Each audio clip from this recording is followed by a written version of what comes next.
ఎప్పటికైతే మనిషి స్వభావంలో మానసిక ఆలోచనల్లో విజ్ఞత అనేది రాదు, అప్పటి వరకు వారి భౌతిక ప్రవర్తనలు మార్పనేదే రాదు.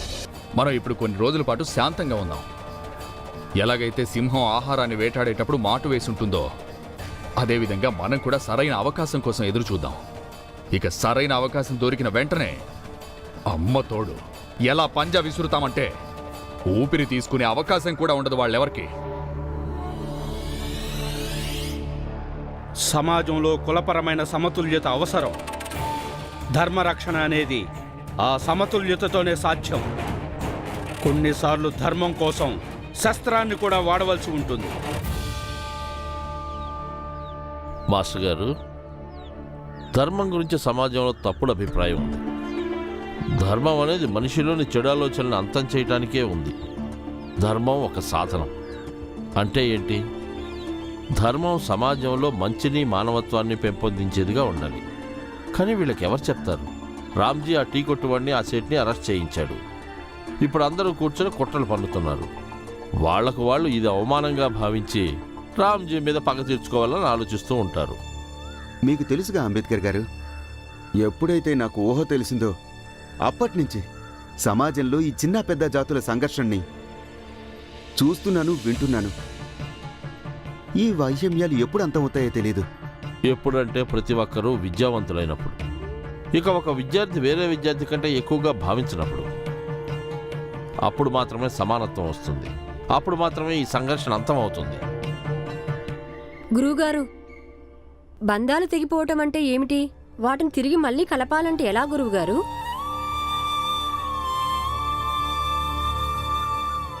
అలా ఎందుకు అడుగుతున్నావు భీం? గురువుగారు, గంగక్క మా బావగారి గురించి ఎంతగానో దిగులు పడుతుంటుంది. కానీ బావగారు ఏమనుకుంటారంటే అక్క చేసేది తప్పని. నేను ఆయనకి ఎలా అర్థమయ్యేలా చెప్పాలి? బావగారు ఎందుకు అర్థం చేసుకోరు? లేకపోతే అక్క బావగారికి అర్థమయ్యేటట్టు ఎందుకు చెప్పలేకపోతుంది? ఎవరు వాళ్ళు? ఎందుకు మా బావగారిని అలా తప్పుదారి పట్టిస్తున్నారు? మీరే చెప్పండి గురువుగారు. ఈ ప్రశ్నలన్నీ నన్ను ఎంతగానో వేధిస్తున్నాయి.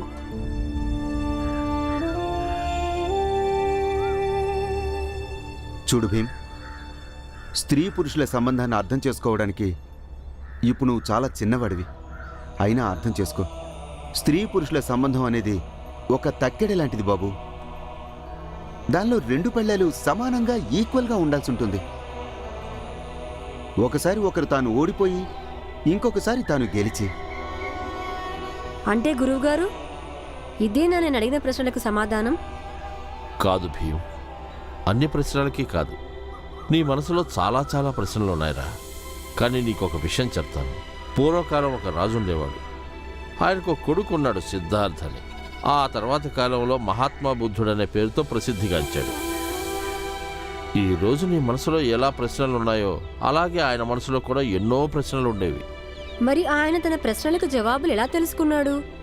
ఆత్మవంచన చేసుకొని, శోధించి, నిరంతరం ఆలోచించి. భీం, నువ్వు కూడా నీ మనసులో తలెత్తిన ఈ ప్రశ్నలకి సమాధానాల్ని శోధించాల్సి ఉంటుంది, ఆత్మచింతన చేసుకోవాల్సి ఉంటుంది. జవాబులు వాటికి అవే దొరుకుతాయి.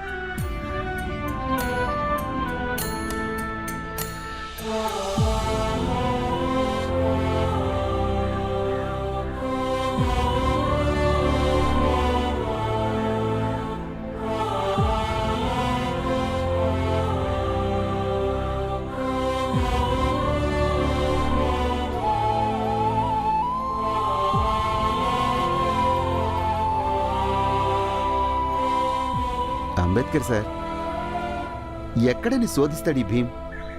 ఎక్కడ దొరుకుతాయని వీడికి సమాధానాలని? మాస్టర్ గారు, వీడేమి సాధారణ బాలుడు కాడు. సాధారణ బాలుడైతే అసలు ఇలాంటి ప్రశ్నలు అడగడు. వీడు ఏదో ఒకరోజు చాలా గొప్పవాడవుతాడు. సాధారణం నుంచి గొప్పవాళ్ళు అవ్వటానికి మనిషికి శోధన చేయాల్సి ఉంటుంది, అంతర్మథనం చేసుకోవాల్సి ఉంటుంది.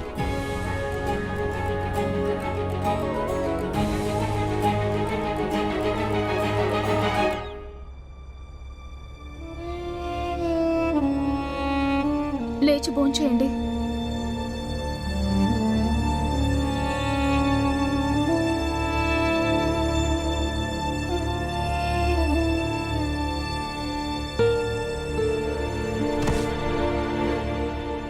నుంచి నన్ను తీసుకెళ్ళిపో. నాకు ఆకలిగా లేదు.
గురువుగారు, బంధాలు తెగిపోవడం అంటే ఏంటి?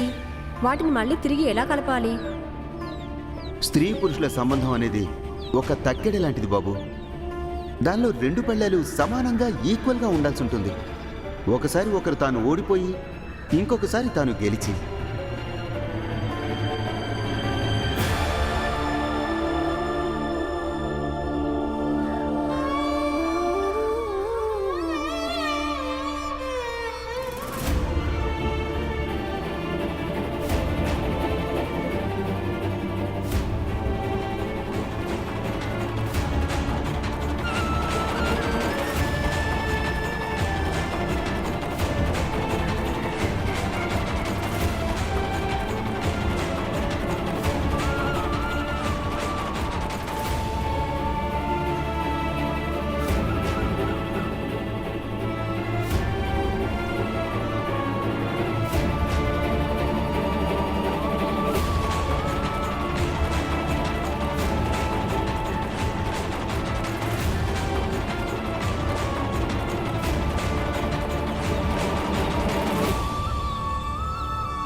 భీమ్, త్వరగా ఇంటికి రా.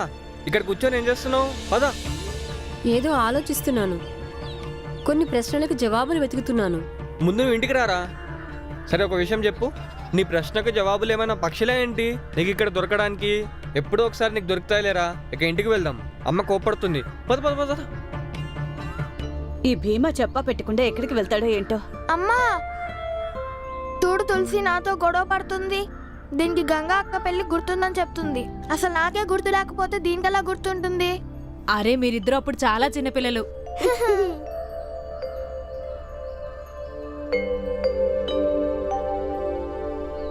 ఎక్కడికి వెళ్ళిపోతావు భీమా? కాస్త చెప్పెళ్ళొచ్చు కదా. వీడంతే అమ్మా, చెప్ప పెట్టకుండా వెళ్ళిపోతాడు. ఏ భీమా, చూడు, ఇక నుంచి నువ్వెక్కడికి వెళ్ళినా సరే నాతో చెప్పి వెళ్లాల్సిందే. ఎడం పక్కకు నడు, 5 అడుగుల దూరంలోకి వెళ్ళుంది, అక్కడికెళ్ళి ఆగు. వీడికి మీరైనా చెప్పండి, నన్ను కంగారు పెట్టేస్తున్నాడు.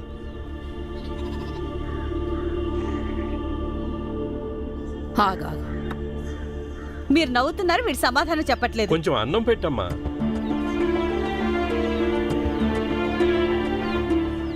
కొంచెం అన్నం పెట్టండి అమ్మా.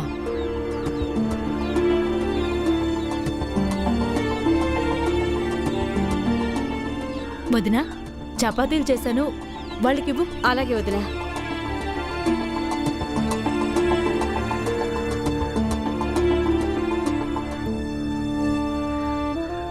నువ్వు నీ చెయ్యి ముందుకు చాపమ్మా.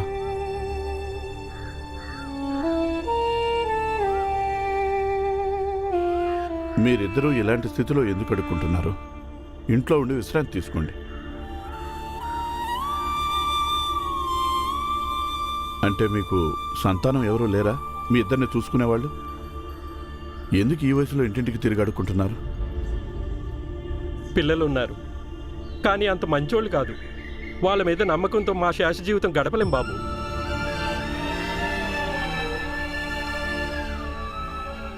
నేను ఈమెను పెళ్లి చేసుకున్నాను, కానీ ఆ దేవుడు నన్ను గుడ్డివాణ్ణి చేశాడు, ఈమెను కుంటిదాన్ని చేశాడు. అలా అని జీవితాలు ఆగిపోవు కదా బాబు. మీరిద్దరు ఇలా తిరుగుతుంటే పాపం మీకు బాధగా ఉంటుందనుకుంటా. మేము ఒకరికొకరు తోడుగా ఉంటామని ప్రమాణం చేసుకున్నాం. ఇంకా బాధ ఎందుకు? బంధాల్లో నిజాయితీ ఉంటే అప్పుడు జీవితం హాయిగా ఉంటుంది.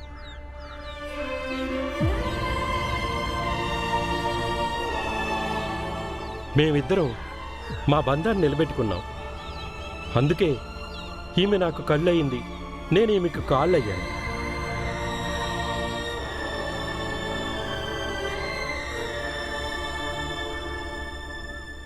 మరి మీకు కడుపు నిండా అన్నం దొరుకుతుందా? బాబు, మేము ప్రేమకు అలమటిస్తున్నాం. ఒకరినొకరం తనివి తీరా ప్రేమించుకుంటున్నాం. మా ఇద్దరికి కడుపులు నిండిపోతాయి. మేం బ్రతకడానికి ఇది చాలు. మీలాంటి వాళ్ళు పట్టెడు అన్నం పెడితే అది ఇద్దరం కలిసి తింటాం, ప్రాణాలు నిలబెట్టుకుంటాం. కష్టసుఖాల్లో తోడు నీడగా ఉండటమే బాబు బంధాలంటే. అందుకే మేము తోడు నీడగా బతుకుతున్నాం.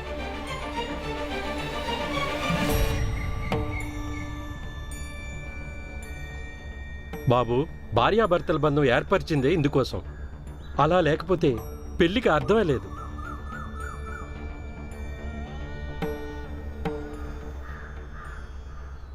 నమస్కారం.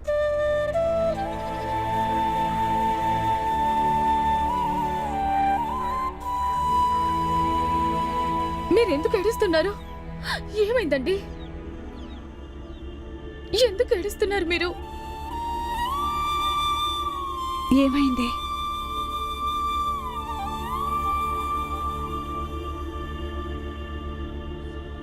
గంగా, నన్ను క్షమించు. నేను మంచి భర్తని కాలేకపోయాను. ఆర్థిక పరిస్థితుల వల్ల.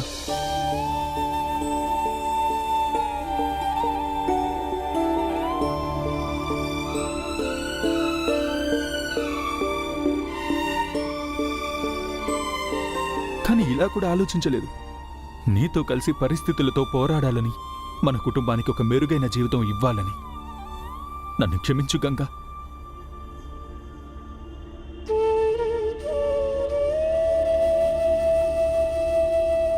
గంగా, మనిద్దరం గొడవ పడదాం, పోట్లాడుకుందాం, కానీ ఎప్పటికీ విడిపోకుండా కలిసే ఉందాం. మన పిల్లలిద్దరూ మన కోసం ఎదురు చూస్తూ ఉంటారు. ఇంటికి రా గంగా.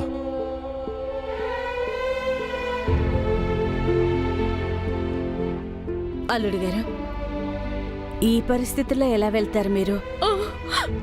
లేదు, ఏం పర్వాలేదు. నొప్పి ప్రతిసారి చెడుగా ఉండదు.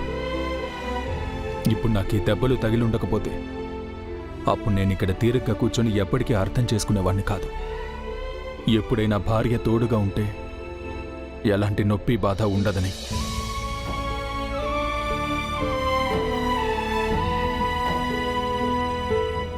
ఇక మమ్మల్ని వెళ్ళనివ్వండి.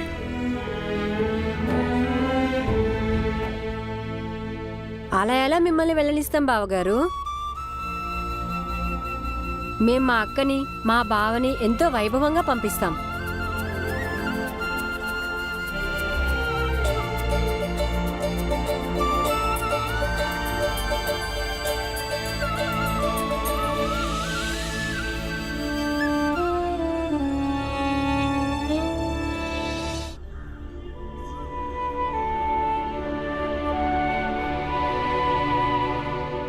ఈసారి నేను నా తమ్ముళ్ళ కోసం బూందీ లడ్డు కూడా చేయలేకపోయాను. కానీ ఈసారి వచ్చినప్పుడు తప్పకుండా చేసి పెడతాను. ఏం పర్లేదులే, నేను చేసి పెడతానులే వాళ్ళకి. నీ అంత బాగా రుచిగా నేను చేయలేకపోవచ్చు, కానీ ఎలా ఉన్నా సరే నా పిల్లలు తినేస్తారులే. అక్క, రుణం ఉంటే తొందరగా వస్తారంటగా? ఇదిగో తీసుకో. ఏంటి మీది? అక్క, చెప్పానుగా మీ ఇద్దరిని గౌరవంగా ఇక్కడి నుంచి పంపిస్తామని.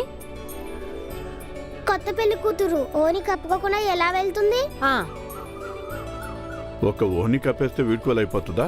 లేదు నాన్న, బ్యాండ్ మేళంతో పాటు పంపిస్తాము. నాన్న, మీరు డోలి వాయించండి, బాలానే కంజర మోగిస్తాడు. నేనా? అవును నాన్న, సంగీతం భావవాళ్ళని వ్యక్తపరుస్తుందిగా. అక్క సంతోషిస్తుంది నాన్న.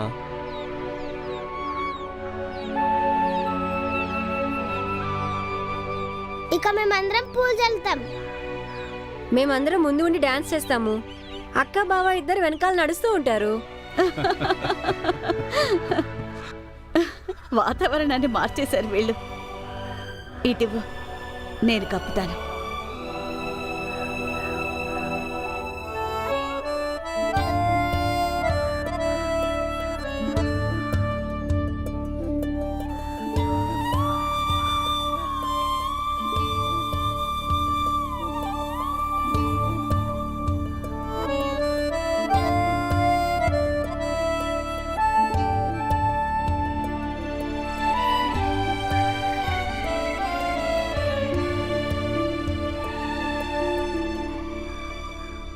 పదండి.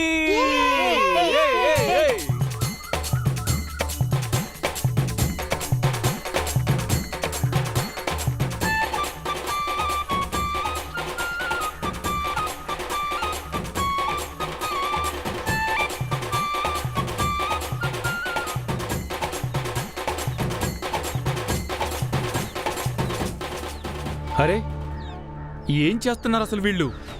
కావాలని ఎలా చిందులేస్తున్నారో చూడండి. ఎందుకంటే మనల్ని గేల్ చేయడానికి, వీళ్ళు మనల్ని ఓడించారని మనకు గుర్తు చేయడానికి. అయినా మనం ఏం చేయలేకపోతున్నాం. కోతి గంతులు వేస్తున్నారు చూడు. మీరందరూ మంచి విషయంలో కూడా మీకు అలవాటైన చెడునే వెతుకుతున్నారు. అరే, కనిపించట్లేదా మీకు? వాళ్ళు వాళ్ళ అక్క బావని సంతోషంగా సాగనంపుతున్నారు.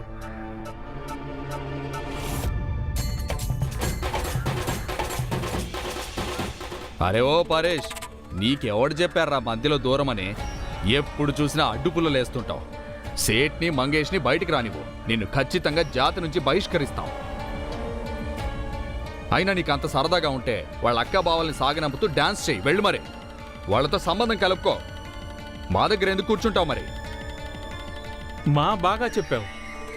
ఇతను చెప్పుకోవడానికే మన జాతివాడు.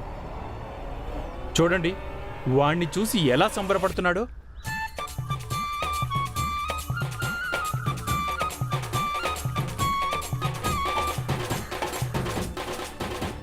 అయినా అలా ఎవరైనా సాగనంపుతారా?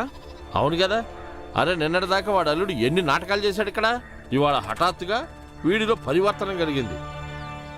చూడండి, వాడి పెళ్ళాన్ని సగౌరవంగా తీసుకెళ్తున్నాడు బ్యాండు మేళంతో. నన్ను అడిగితే వీడు మనల్ని ఉడికించడానికి ఇదొక సరికొత్త వంక అంటాను. ఒక్కొక్కళ్ళని పచ్చడిగా కొట్టాలి. అయితే వెళ్ళి కొట్టు. కొట్టు. వాళ్ళు ముగ్గురు కొట్టారుగా, ఇప్పుడు జైల్లో చెప్పకూడదంటున్నారు. మీరు వెళుతుంటారా?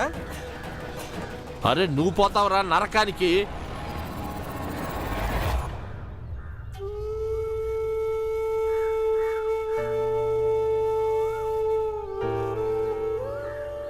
బాగా చూసుకో బాబు.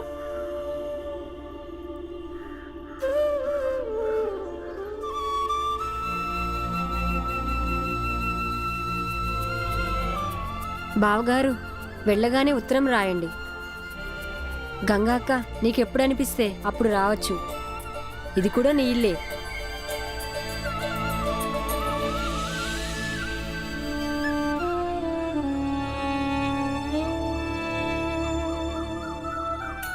ఈ అబ్బాయిలో ఏదో విషయం ఉంది. లేకపోతే వీళ్ళ జాతిలో ప్రతి ఒక్కరూ పేదరికంతో, సామాజిక వైషమ్యాలతో పోరాడుతున్నారు. ఎందుకో ఈ అబ్బాయిని చూస్తుంటే అనిపిస్తుంది వీడు వీళ్ళ జాతిని సామాజిక అంటురోగం నుండి విముక్తి కలిగిస్తాడని. వీడి ముఖంలోని తేజస్సు అదే చెప్తుంది.